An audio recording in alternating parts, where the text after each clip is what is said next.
Hi guys, welcome back to Kindred Imagination. We're thinking for this month, for the winter, that we're gonna do a small series of telling coyote or just Native American winter stories in general. So today we're gonna tell two stories. She's gonna tell one, I'm gonna tell one. So food. I don't feel like getting dirty today.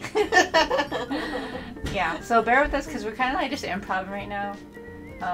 We were gonna make something, but I was like, oh, we'll make something in the next video. So in the comments below, give us suggestions of what you want us to try to bake, cook, grill.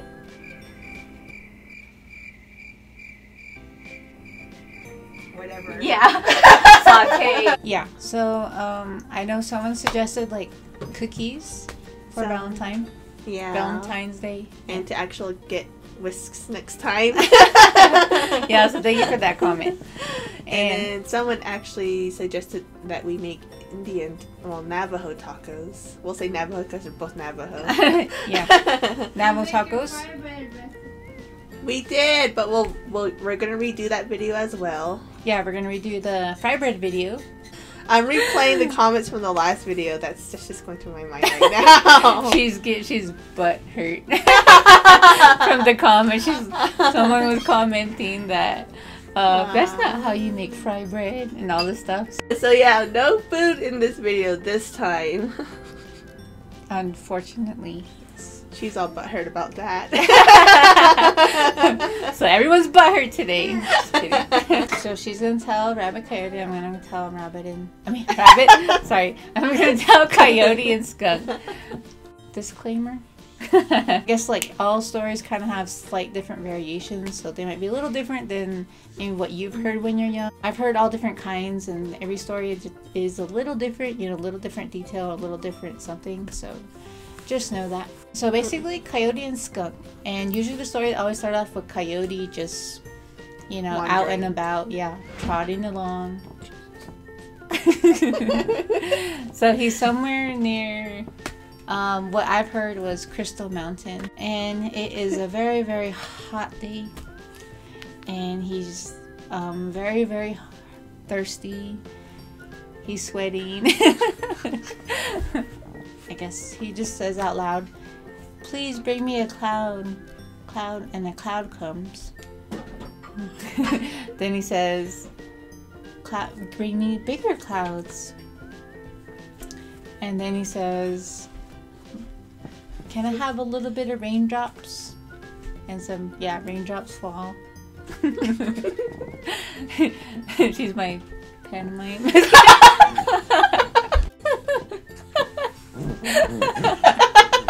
Well, then Coyote says, "Can you bring me some rain? Lots and lots of rain." And so this big old storm comes, and then says, "Well, rain, when'd you come up to my ankles? Come up to my legs. Come up to the small of my back. Come up to my shoulder." And he said, "Rain, take me away. Take me to some prairie dog homes." So the water takes him away, and then it recedes, and he is taken, or he sees that he's near some animal homes like prairie dogs and rabbits, and then he's laying there enjoying the sun and, you know, his swim, and then all of a sudden Skunk appears, and she's, you know, just minding her own business, and like she's trying to get some water, and then Skunk sees her, and he's like, "Shh, hey cousin."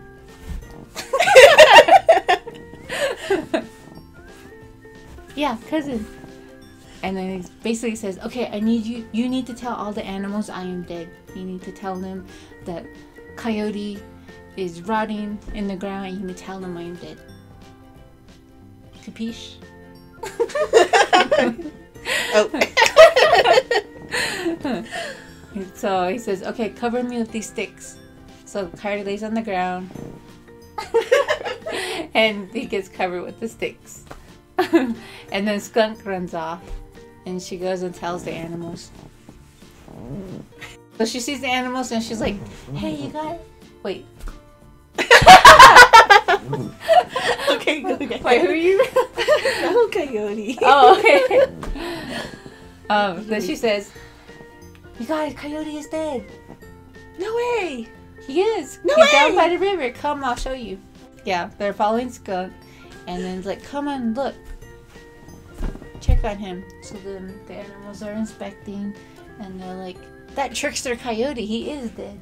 So then they're happy and they rejoice. And then Skunk, she says, let's dance. So they celebrate. And then all of a sudden, she sprays her scent into the air. And then Coyote jumps up with his clubs. And boom, boom, boom. You know, he starts knocking them all, killing them. Almost all of them. Some escape, but most of them he kills. And then poof. So now Coyote and Skunk, you know, have they have all this meat in front of them. And then so Carrie's like, okay, help me, let's cook the meat. So then they start digging a hole and making their fire pit. And then putting yeah, putting the skin, all the prairie dogs and then all that stuff. What are you doing? Never Rotisserie style. I know. It's turning. Okay, so the meat's cooking, and then Coyote has this idea, this plan to trick Skunk out of the food. He's like, "Hey, while the meat is cooking, let's race." Huh? Oh, are you still being my pantomime or what? Yes. Oh, okay. I thought you were trying to tell me something like something's over there. He said, let's go race around the mountain and then we shall eat and feast when we come back home. But I have short legs. And Coyote says, no, we're gonna race anyway. But she kept saying, I have short legs. He's like, no, we'll race. I'll give you a head start. So then Skunk takes off. But because she knows she can't run, she goes and hides behind a bush somewhere. And then Coyote runs a little bit later and he passes her. And then she sees that he took off. She goes back to the meat. She digs it out. She takes it all for herself. Then she goes and takes it up like maybe, I think it was a high cliff. She takes it back to like a high cliff where Coyote can't really get to her. Coyote's coming back from his run. And he's like hungry. He's like, I wonder what happened to Skunk. She's probably got lost or got behind. So I am going to eat, or I'm going to feast. So he starts digging into the hole. And he notices that he's only taking out prairie dog holes. I mean, tails. Bones.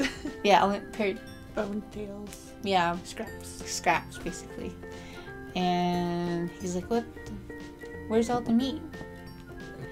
And then he's like, that skunk must have took all my meat. So then he goes and like tries to look for her, and he sees her up there on the high cliff. And he's like, cousin, I'm hungry. Why did you take all the meat? You know, and Skunk's like happily eating away. And then so she just throws the bones at Coyote. And then that's kind of how the story ends. So then basically Coyote just goes home or trots away, hungry and very tired. Alright, so I want to thank my pantomime Vivian for bringing intrigue to the story. Okay, so now it's her turn. Just breathe. All that sugar. Then she's gonna crash. I know, right?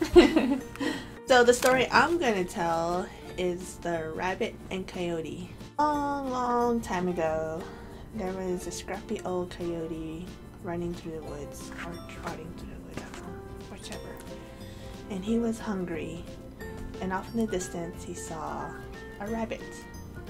And he's like, ooh, food. So he goes running over towards the rabbit. He catches him. And the rabbit's like, no, no, no, no, no, no, don't eat me. Let me go. And Coyote says, no, if I let you go, you'll run away. So he holds on to the rabbit. And he's all like, okay, okay, okay, I'll tell you something, I'll tell you something, I'll tell you something. He's like, I know where the arrow comes from a human being. And Cody asks the rabbit, where? He's like, from his butt. And Coyote says, liar. I know where the arrow comes from. And then Rabbit asks him, oh yeah? Where? And then Rabbit says, from his mouth. And then Coyote says, no.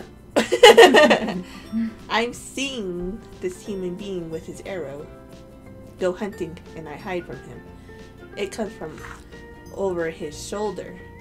And that's when Rabbit takes his chance and he hops over Coyote's shoulder and takes off. And then Coyote's all surprised by this trick by Rabbit.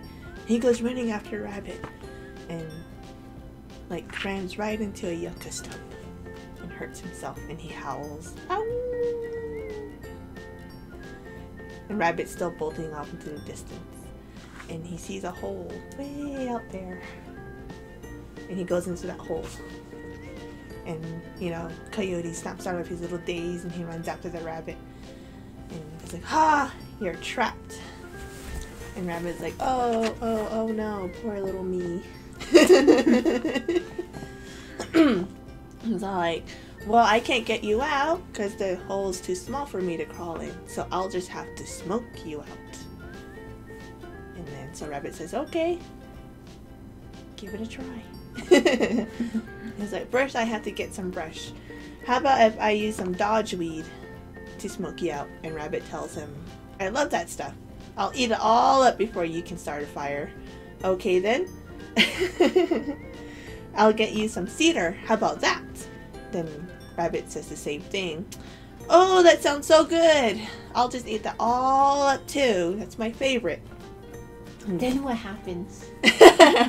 So he says, how about some pinon bones? I'll try that to smoke it out. And then Rabbit says, yum, yum, yum in my tummy. I'm just kidding. No. Well, yeah. Well, in that kind of sense, he does say that. You know, he says, oh, no. I'll just eat that all up. Keep trying until you find something I won't eat. Cody thinks again and again, and he says, okay then, what about sagebrush? And Rabbit says, I'll eat that up too. And Cody's like, you know, he's thinking really hard. He's like, what does Rabbit not like to eat? And then he thinks of something. He's like, how about pinon pitch? I bet you won't eat that. And then Rabbit goes, you're right, cousin. I don't like pinon pitch. And so Coyote's all happy. He's like, yes. There goes my notes. He's like, yes.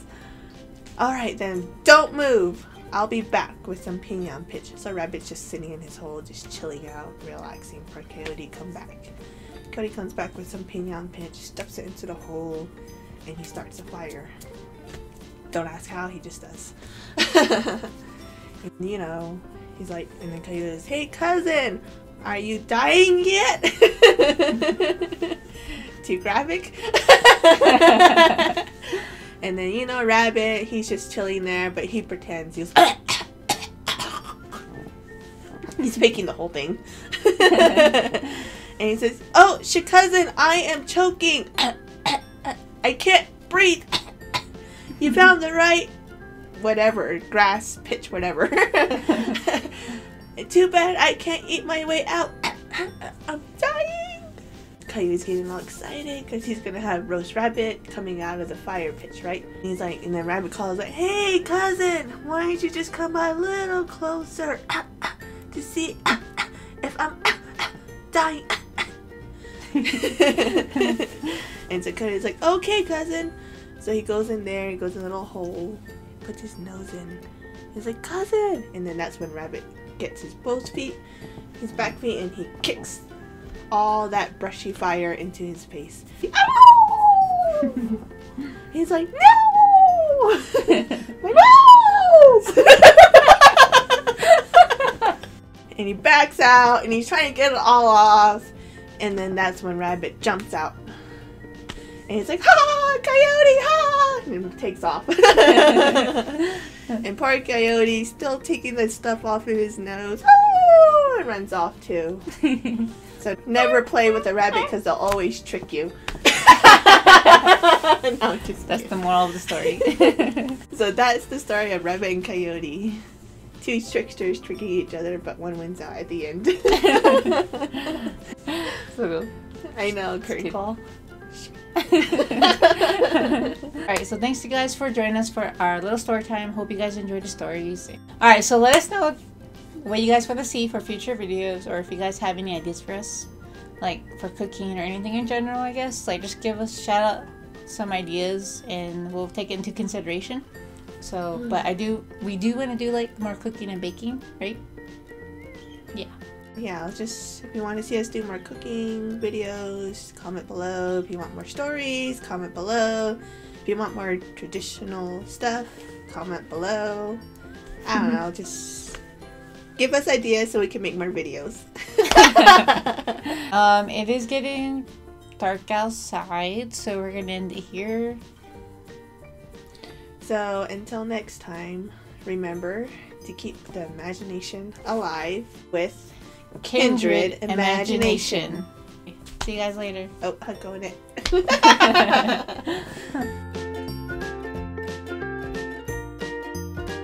Story time with Kindred Imagination. Oh no!